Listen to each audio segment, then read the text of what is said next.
Christmas time, 30 days, Podmas is here, Podmas is here.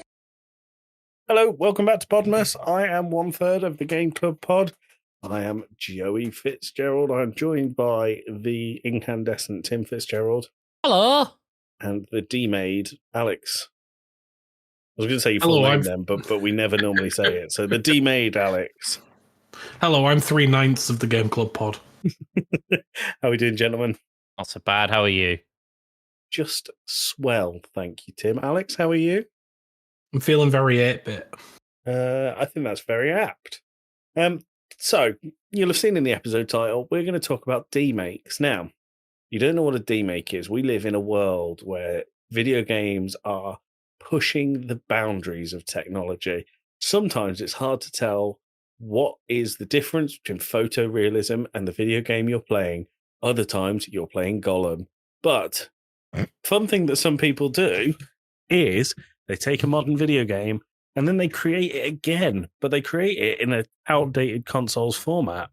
So there was a fairly popular one where Bloodborne was demade to be a PlayStation 1 game. So, you know, the graphics and the controls were all limited. And I think it just bred a little bit of creativity within game makers who mainly do it as a hobby. I don't know if there's any one that's made money off of a demake, but we basically went to itch.io, which is a indie game makers website, and we chose a couple of demakes to do each. We chose games that we played, the actual version, and then we played the demakes. So, did 2 each, right, guys? Yes. I actually tried 4, but I had 2 very 3 short experiences. Okay. You had how many, Alex? I've got 3. 3. Wow, I did not put the effort in my own episode.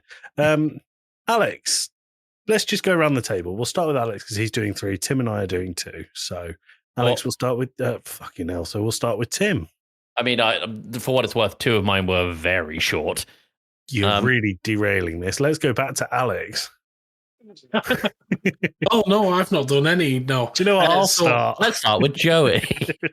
No, Alex, you can Where's start. lovely Dan when we need him? Where is the lovely? He's out of the country currently. He is. So we miss Lucky you, Dan. man. Miss you dearly. Mwah. Miss you. Mwah. Very Yeah, kissable. so, What a strange segue. right. Is it obvious First this is our demake. 3rd recording of the night? One more to go. And not the last. It's not the last. Right. So the first one I went to was Low Mem Sky, which is a demake of No Man's Sky, a game that I've played quite extensively and thoroughly enjoyed. And basically what they've done with this demake is they start you on a planet and you can collect some resources, essentially just walking around and picking up flowers. You jump on your ship and you can fly to another planet, do the same thing. The planets are all different. It's similar to No Man's Sky in the fact that everything's procedurally generated. Everything looks different. You've got different biomes and everything else. And you just sell the resources. As far as I could see from the time I played in it, there's no real story or end goal. It was just a sort of almost proof of concept, I suppose. But what they did with it, it works well, and you can tell it's No Man's Sky, which I think is the point of a demake. What console was it meant to be on? Good question. Xbox One, PC. No, sorry, the demake. Oh. I think it was done as a Game Boy Advance game. Okay, cool. Nice. That sort of generation. Okay, cool. So pixel art, 2D. Sounds Yeah, fun. like the character when you're on the planet walking around, your character is literally 5 pixels or 7 pixels. It's 1 head, 2 body, 2 arms, and 2 little legs doing that. Ah, that sounds fun. Would you recommend the demake? It's like I said, it's good as a proof of concept. It is looking on itch.io in terms of sort by popular. It is the 6th most popular on there.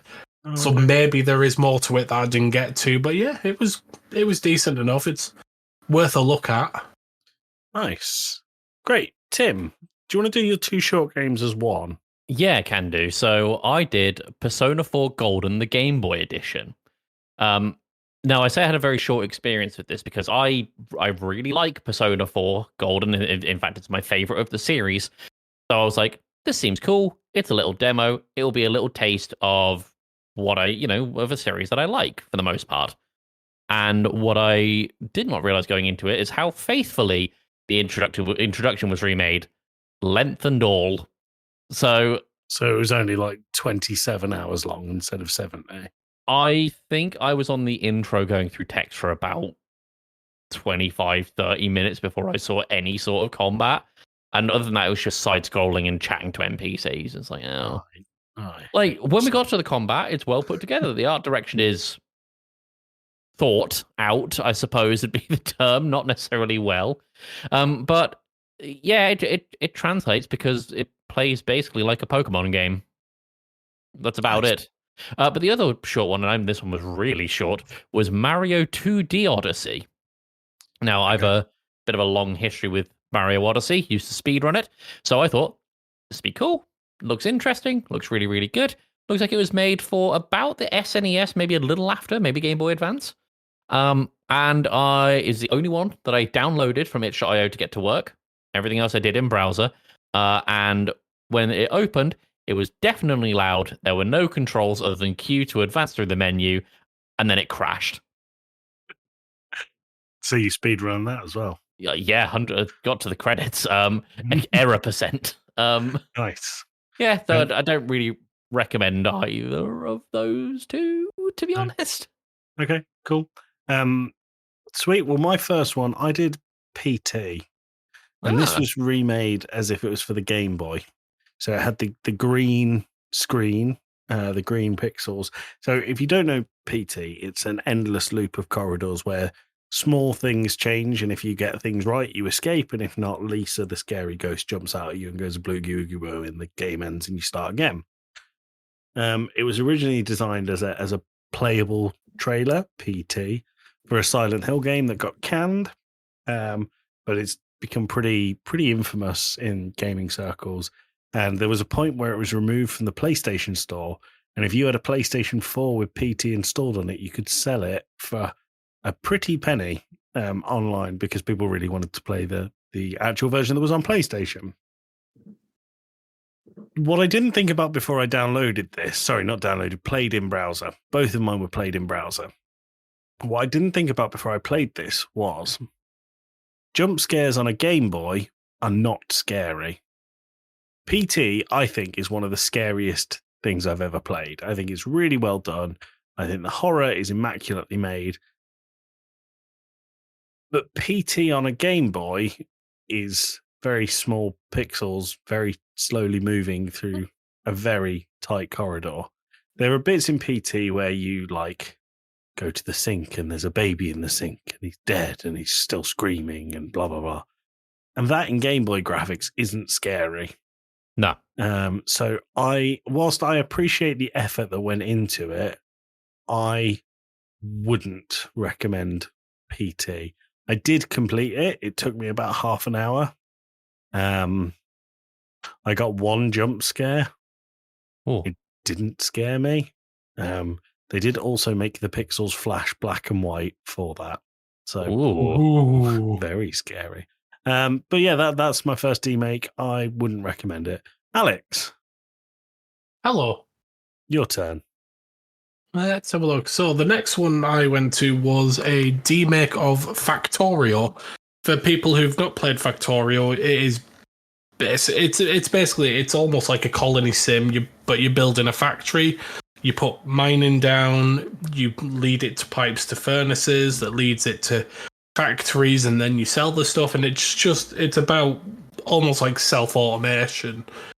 So I played the demake of that called De Facto. It was obviously it was a very, very simplified version of Factorio, but you knew it was Factorio, and you opened it and you went, right, I know I need to make this to that to be able to make money. It was very faithful to the whole sort of what it was trying to emulate, and green numbers go burr because you have to sell things to make the money. But on this Demake, it's very big green numbers telling you how much money you made, and it is very satisfying to watch. Nice. And yeah, I'd recommend it if you like that kind of game. Well worth a go. I've been meaning to get into Factorio. I keep kind of cusping on the. I keep putting myself on the cusp of buying the thing, but then kind of backing out last second. I really need to get into it. Solid. Good Tim? game. Sorry, Alex, cut you off there. What were you saying? I was just going to say I've only played a bit of it, but it is a good game. Don't know where I played it though, because it's not in our family library. For my first successful Demake game, I played Super Mario Brothers Wonder SNES style. Nice. So Mario Wonder is the latest, at the time of recording, 2D Mario platform to come out, and the whole thing with it is that there are certain flower power-up things that change how the world interacts and how you interact with the world, and maybe your powers are different, and maybe you have anti-gravity, and maybe the pipes will start singing or something. It's supposed to be like a whole series of surprises and wonder. And while this was quite clearly heavily inspired by that, with even some really neat power-ups, like there was a drill power-up that allowed you to, like, kind of, the higher you jumped off of something, you allowed you to dig further into the ground, and if you didn't hit a cavern on the other side, you basically got sprung out the ground again, like gaining a little more height, so you could, like, effectively create like a leap and bound system with this drill power up. Or there was one where you could, like, throw out a bubble which made like a temporary spring platform for you to jump on if you jumped on it, or for enemies to interact with if they need to, like, if you need a wall to go ahead of you or something. Really cool and well thought out power ups. But the rest of it just felt a bit like a regular Mario ROM hack. It's Right. and I get it. It's a demake. It's by its nature very limited, but the weird outcomes of collecting this, like, flower goal thing. One of them was just, what if everything was very pixelated? And then there was another one that was just, what if the pipes moved? But then the pipes moved in all the other levels anyway, so it wasn't really that unusual. So, like, the ideas were there, but it was just it felt very. It felt like they looked at Mario Odyssey and gone, cool, and then tried to do something and didn't really succeed. It was fine, but not outstanding. Fair enough. Fair enough. Would you recommend? Yeah, for the 10 minutes it takes to finish. Oh, aside from the Bowser Jr. fights, those are nonsense. And not in the fun kind of nonsense. It's I don't think I beat a single one because the objective of those fights is very unclear. Okay, cool. Sounds like good game design. Yeah. It does, yeah. 10 out of 10. So my second and final demake I played was Resident Evil 8. So Village. This was remade as if it was for the Game Boy. Again, it was green graphics. I should have probably branched out a bit further than the Game Boy, but I didn't. I'm going to cut to the chase here. Have either of you played Resident Evil Village? No. I've watched it. Yeah, I've watched a playthrough. You know the scene at the start? So the very first bit where you're in the house as Ethan Winters and Chris Redfield comes in and steals your baby. Yeah. That bit on this demake took 35 minutes. And after that, I said, nah, not doing that. So I played the intro and then decided I don't want to do it anymore. It looked like Pokemon. There was really contextual buttons you had to push to get things going. And then it would say something like, sounds like Rose is crying in her bedroom. And there was about 40 rooms in Ethan Winters' house. And you had to search every single one of them to find the baby. And then that happened, and Chris Redfield came in and went, I'm taking your baby. And then I went, I'm done. So, no, can't recommend that one. It sounds a lot like Tim's experience of Persona 4. Yeah. A lot of waffle at the beginning. Not good. Maybe it gets really good later on, but I ain't going to find out. Alex, your final game. My final game. Gentlemen, have either of you played Spelunky? Yes, I love Yes. Spelunky. I played a demake of that I think was meant to be either somewhere around Game Boy Advance PS1 kind of era, so sort of 16-bit rather than 8-bit. Okay. It was like playing Spelunky all over again. It was very faithful to the materials, the original material. There was a clear goal. I think that's the thing with a lot of these demakes is because they don't have the time or the capacity to build it. There isn't a lot of clarity to what you're meant to be doing or why you're doing it. This one, it was very clear of go make money, keep going down, make as much gold as you can, and it was great fun. I wasn't very good at it, but then I wasn't very good at Spelunky, so I wasn't surprised by it. But I put more time into that than my other two demakes. I probably played it for about half an hour, and it was a great time. And it is it's one of those games where if it was on the Android Play Store, I'd probably download it and play it on my phone on the way to work. Nice. Great time. Oh, well, it's nice to have one of these that we recommend. Tim, yeah, definitely phone recommend. game. Yeah, we're gonna go 2 for 2 here. I played Fuzz, which is a demake of Fez. Ah. For and I had to look this up. The Pico 8. So cool. the Pico 8 is the development engine. Correct. It's for a fantasy console. The console itself doesn't exist. It's effectively just a browser-based game engine. Which people have just been like, I've demade this game for the Pico 8. It's a really interesting idea. But have any of you guys played Fez? Briefly. No. Okay. So the whole concept with Fez is that it's like a 2D side-scrolling platformer thing. But you can rotate the world by 90 degrees, and like with the click of a button. So let's say you're stood on one side of a wall. The answer to the puzzle that you're looking for may be on the other side of that wall. So you need to turn the world twice, navigate to the other side of the wall, go find it. So do you know what I know about Fez? Is it when Michael Fisher had a massive paddy on Twitter? The developer's an asshole. Yeah, he's a massive asshole. This was a demake for Pico 8, and it was only a short little demake. It was about, I don't know, 30 minutes long if you're a smooth brain mammal like me. Because there was one puzzle that, I'll be honest, the solution felt very, very, very arbitrary, but the rest of the stuff, absolutely fine. Yeah, it translated pretty well. It was a puzzle platformer that you could do in browser for a fun way to kill 30 to 45 minutes. It was cool. The soundtrack was a little repetitive, but otherwise pretty faithful to the original. Well, I'd recommend it. It was good. Nice. Oh, that's good. I'm glad that you guys enjoyed one of these demakes. Do you think you'll go back and play any more demakes anytime soon? Saw some really interesting ones on there. I'd be willing to check out. Alex? I think if itch.io was a bit more reliable in its usability. Yeah. It made me realise that we are really spoiled for how good video games are at the moment.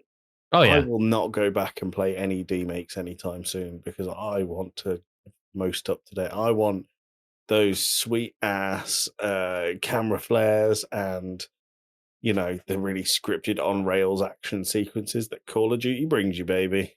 Yeah. It's an interesting thing because you could go to someone who's of a much younger generation than us, someone who's one of these Gen Zers or whatever they're called now, and say, hey, that really modern game that you really enjoy playing, here's what it would have looked like when we started playing video games, and it would blow their mind. Just like, how can you tell what anything is? How would you play this? And it's like, because that's what we did. we struggled through. We made everything up in our heads for it. We did. Right, well, that is another day of Podmas. We will see you tomorrow, ladies and gentlemen, where we will be talking about some weird folklore. Oh, it's a fun episode. Not that we've Oh, I already love that recorded episode. it. Not Yeah, that a we've month already ago. recorded it. Right. Okay. See you in a bit, guys. Merry Christmas. Merry Bye. Christmas. Bye. Happy Chrysler. Chrysler. Merry Crisis.